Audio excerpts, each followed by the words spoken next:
ஆசிரிய உறவுகளுக்கு வணக்கம். நான் உங்கள் சரஸ்வதி. இந்த வீடியோவில் நுண்ணறிவு மற்றும் ஆக்கத்திறன் சம்பந்தமான சில முக்கிய குறிப்புகளை ஷார்ட்கட்டோடு பார்க்க போகிறோம். இந்த வீடியோ எடுப்பதற்கான நோக்கம் கொஞ்சம் கஷ்டமாக நினைக்கக்கூடிய சைக்காலஜியை உங்களுக்கு எளிமையாக வழங்கணும் அப்படிங்கிறது மட்டும்தான். வாங்க, நுண்ணறிவு முக்கிய அறிஞர்கள், அவங்கள இன்டெலிஜென்ஸ் சம்மந்தமான முக்கிய அறிஞர்களை தான் பார்க்க போகிறோம்.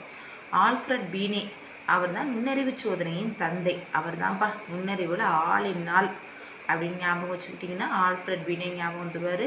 ஆல்ஃப்ரட் பீனே யார்? நுண்ணறிவு சோதனையின் தந்தை. வெக்ஸ்லர், நுண்ணறிவு என்பது நோக்கத்தோடு செயல்படுதல், திறமையாக சிந்தித்தல், சூழ்நிலைக்கேற்றவாறு செயல்படுதல். இந்த மாதிரி வெக்ஸ் ஆகி போயிடாமல் நுண்ணறிவு இருந்துச்சுன்னா நம்ம என்ன பண்ண மாட்டோம், வெக்ஸ் ஆகி போக மாட்டோம். எந்த ஒரு விஷயத்துலையும் நோக்கத்தோடு செயல்படுவோம். இப்போ இந்த ஐஏஎஸ் எக்ஸாமுக்கு ஏன் இப்போ டெட் தேர்வு, டிஎன்பிஎஸ்சிக்கு படிக்கிறவங்க எல்லாருமே நுண்ணறிவு உள்ளவங்க தான். நுண்ணறிவு இருந்துச்சுன்னா வெக்ஸ் ஆகிடாமல் நோக்கத்தோடு செயல்படுவீங்க, திறமையாக சிந்திப்பீங்க, சூழ்நிலைக்கு ஏற்றவாறு செயல்படுவீங்க. இதெல்லாம் சொன்னவர் யார்? வெக்ஸ்லர். வெக்ஸ்லர் சோதனை எந்த வயது நிலையை நடத்தியிருக்காரு அப்படின்னா 7லேருந்து 16 வயசு வரை உள்ள குழந்தைங்கள்ட்ட இந்த வெக்ஸ்லர் சோதனை நடத்தியிருக்காரு. அடுத்து தார்ண்டேக். தார்ண்டேக் வந்து நம்ம ஏற்கனவே என்ன சொல்லியிருக்கோம், நவீன கல்வி உளவியலின் தந்தைன்னு சொல்லியிருக்கோம். கல்வியில் தான் தாண்டி போகும்னு சொல்லியிருக்கோம். அது மாதிரி எத்தனை தடவை தாண்டுறாரு அப்படின்னா 3 வகை நுண்ணறிவுகளை சொல்லியிருக்காரு. நுண்ணறிவுடைய 3 வகைகள் என்னென்ன அப்படின்னா சமூக நுண்ணறிவு, கருத்தியல் நுண்ணறிவு, பொறியியல்னா இயந்திர நுண்ணறிவு அப்படிங்கிறத சொல்லியிருக்காரு. அடுத்து ஸ்பியர்மனோட என்னென்ன கோட்பாடு சொல்லியிருப்பார் அப்படின்னா ஒற்றை காரணி கோட்பாடு, இரட்டை காரணி கோட்பாடு, இரண்டையுமே முன்மொழிந்தவர் இவர் தான். ஃபஸ்ட்டு ஆரம்ப காலத்தில் என்ன சொல்லியிருப்பாருன்னா ஒற்றை காரணி கோட்பாடை சொல்லியிருப்பார். அதில் என்ன சொல்லுவார், ஜிங்கிற ஒரே ஒரு பொது காரணி தான் ஒருத்தனுடைய எல்லா திறமைகளுக்கும் காரணம். எல்லா பாடத்துலையும் சிறந்து விளங்குறான்னா அதுக்கு ஒரே காரணம் ஜிங்கிற பொது காரணி தான் அப்படின்னு சொல்லியிருப்பார். அடுத்து இரட்டை காரணி கோட்பாடில் என்ன சொல்லியிருப்பாருன்னா ஜிங்கிறது பொது காரணி, எஸ்ஸுங்கிறது சிறப்பு காரணி. அதாவது ஒரு இப்போ கணக்கு பாடத்தில் சிறப்பாக விளங்குறான் அப்படின்னா அது அவனுடைய சிறப்பு காரணி. மற்ற எல்லா பாடங்களையும் சிறந்து விளங்குறது வந்து அவனுக்கிட்டே இருக்கிற அறிவுங்கிற பொது காரணி. பொது காரணி வந்து மரபால் தீர்மானிக்கப்படுகிறது அப்படின்னு சொல்லியிருப்பார். நுண்ணறிவு கோட்பாட்டில் இரட்டை காரணி கோட்பாட்டை கூறியவர் இவர் தான். ஒற்றை காரணி கோட்பாட்டையும் ஆரம்ப காலத்தில் முன்மொழிந்தவர் இவர் தான். அடுத்து தேர்ஸ்டனுடைய குழு காரணி கோட்பாடு. இப்போ நம்ம குழுவாக விளையாடும் போது நமக்கு என்ன ஆகும், தண்ணி தாகம் எடுக்கும், தேர்ஸ்டியாக ஆகும் இல்லையா? அப்போ தேர்ஸ்டனை ஞாபகம் வச்சுக்கோங்க. அடுத்து இதுதான் 3 கோட்பாடு: ஒற்றை காரணி கோட்பாடு, இரட்டை காரணி கோட்பாடு, குழு காரணி கோட்பாடு சொன்னவர் தேர்ஸ்டன். ஓகேங்களா? Howard gardener. இப்போ கார்டனர்னால் இப்போ நம்ம கார்டனுக்கு போகிறோம், என்ன பண்ணுவோம், கார்டனை வந்து போய் ஒரு இடத்துல உட்காந்துட்டு நம்ம இப்படியே இருந்துச்சுருவோமா, சுற்றி நிறைய பூக்கள் இருக்கும், மரங்கள் இருக்கும், அதெல்லாம் நம்ம பார்த்து ரசிப்போம் இல்லையா? அந்த மாதிரி நம்ம எல்லாத்தையும் நம்ம பார்த்து ரசிக்கிறதுக்கு நமக்கு என்ன வேணும், பன்மை நுண்ணறிவு வேணும். கார்டனர்னு பார்த்தோன்னே உங்களுக்கு கார்டன் ஞாபகம் வரணும், கார்டனை சுற்றி பார்க்குறது ஞாபகம் வரணும். அப்போ நமக்கு பன்மை நுண்ணறிவாக நம்மளுடைய நுண்ணறிவு விரிவடையும் அப்படின்னு ஞாபகம் வச்சுக்கோங்க.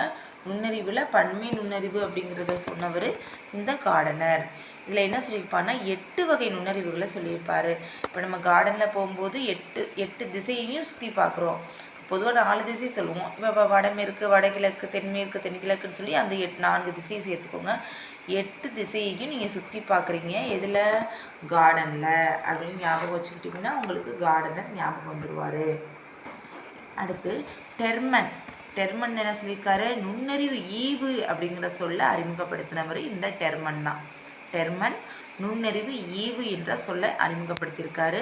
நுண்ணறிவு ஈவு இன்டெலிஜென்ட் கோஷன்ட், நம்மளோட ஒவ்வொரு குழந்தையோட இன்டெலிஜென்ட் கோஷன்ட் எவ்வளோ இருக்குது அப்படின்னு நம்ம டெஸ்ட் பண்ணலாம் இதை வச்சு. அதுக்கு என்ன வாய்ப்பாடுனா மன வயது பை கால வயது இன்ட்டு 100. இதில் வந்து டக்குன்னு ஆப்ஷனை பார்த்தோன்னா உங்களுக்கு மன வயது மேலே வருமா இல்லை கால வயது மேலே வருமானு ஒரு டவுட் வாங்கலாம்.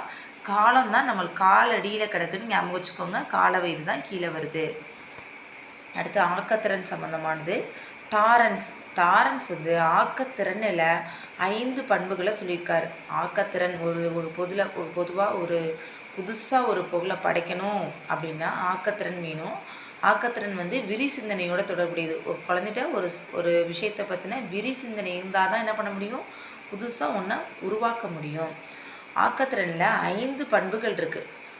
ஆக்கத்திறன் இருக்கணும்னா இந்த 5 பண்புகளும் ஒரு சேர்ந்தால் தான் ஆக்கத்திறன் புதுசாக ஒன்றை படைக்க முடியும். செம்மை, ஃப்ளூயன்சி, பன்மை, ஃப்ளெக்சிபிலிட்டி, புதுமையாக இருக்கணும், ஒரிஜினாலிட்டி, செறிவு இருக்கணும், எலாபரேஷன், நுட்பம் தெரியணும், சென்சிட்டிவிட்டி, இது எல்லாமே தெரியணும். FFOES, ஃபோர்ஸ் அப்படிங்கிற மாதிரி ஞாபகம் வச்சுக்கோங்க. அடுத்து கிரஹாம் வாலஸ் என்ன சொல்லியிருக்காரு, ஆக்க சிந்தனையில் 4 படிநிலைகள் இருக்குது. 4 படிநிலைகள் இருந்தால் தான் நம்ம என்ன பண்ண முடியும். கிரஹாம் வாலஸ் சொன்னக்கூடிய ஆக்க சிந்தனையில் 4 படிநிலைகள். இந்த 4 படிநிலைகளும் இருந்தால் தான் நம்ம புதுசாக ஒரு சிந்தனையை நம்மக்கிட்ட வரும். ஆக்கத்திறன் சம்மந்தமான ஒரு சிந்தனை வந்து இந்த 4 படிநிலைகளை தாண்டி தான் நம்மகிட்ட வரும். என்னென்னா ஃபஸ்ட்டு எப்போவுமே ப்ரிப்பரேஷன் இருக்கும். ஒரு புதுசாக ஒரு பொருளை படைக்கும்போது ப்ரிப்பரேஷன் இருக்கும்.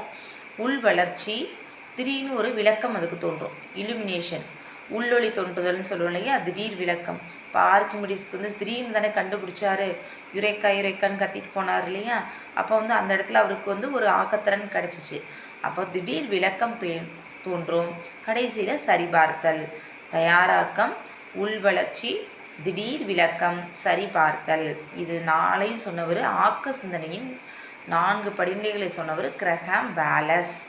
இதை வந்து என்ன பண்ணலாம், மாற்றி கொடுத்து இதோடைய வரிசைப்படுத்துகிற மாதிரி கொஷின் கூட நமக்கு வரலாம். ஃபஸ்ட்டு என்ன பண்ணுவோம், தயாராக்கம், உள் வளர்ச்சி, திடீர் விளக்கம், சரிபார்த்தல். அப்புறம் சினம் சம்பந்தமான ஒரே ஒரு சின்ன இன்ஃபர்மேஷன். சிறுவர்களின் சினத்தை வகைப்படுத்தியவர் யார் அப்படின்னா குட் இனஃப். எனாஃப் ஞாபகம் வச்சுக்கோங்க. எனாஃப்னா போதும்னு சொல்லுவோம் இல்லையா, உன்னோட கோபம் போதும்பா, இதுக்கு மேலே பூமி தாங்காது, குட், இதோட நீ எனாஃப், இதோட நிப்பாட்டிக்கிட்டிங்கன்னா குட் எனாஃப், குட் எனாஃப், உன்னோட சினம் போதும். அது என்னென்ன குணம், என்னென்ன சினமாக இருக்குது, இடம்பெயர்ந்த சினம், எதிர்வினை சினம், சுய சினம், கருவியாக பயன்படுத்தும் சினம். இந்த 4 சினங்களை வகைப்படுத்தியிருப்பார் யார், குட் இனஃப். Thank you teachers. அடுத்த வீடியோவில் அடுத்த சாப்டர் பார்க்கலாம். தேங்க்யூ.